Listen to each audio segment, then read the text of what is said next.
So I mashed it at the beta amylase between 50 and 55 for about an hour, and then took the temperature up to about 70, 75 for the alpha amylase to be active and to convert the starches to sugars.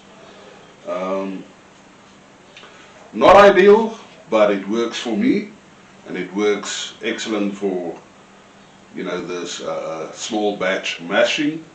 And should I, basically have the need to increase, I would prefer to use a stainless steel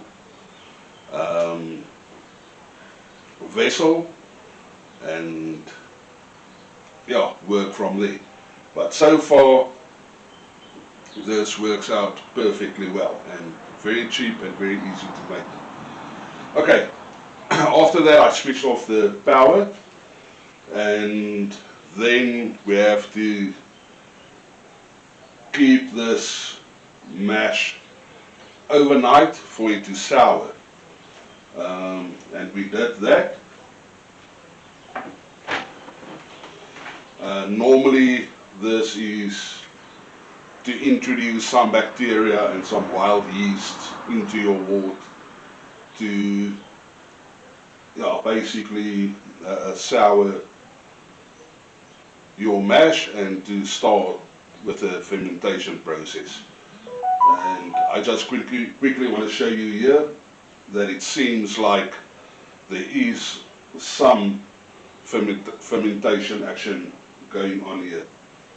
There we can see some bubbling in this wort.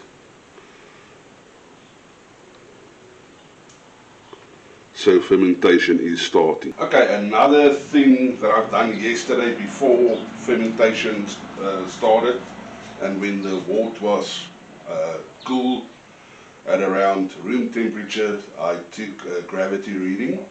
It's not necessary, but it is at least nice to know the gravity that you start with and your potential alcohol volume that you might expect from a wort like this. So here I've got my 3-scale hydrometer and my test tube cylinder.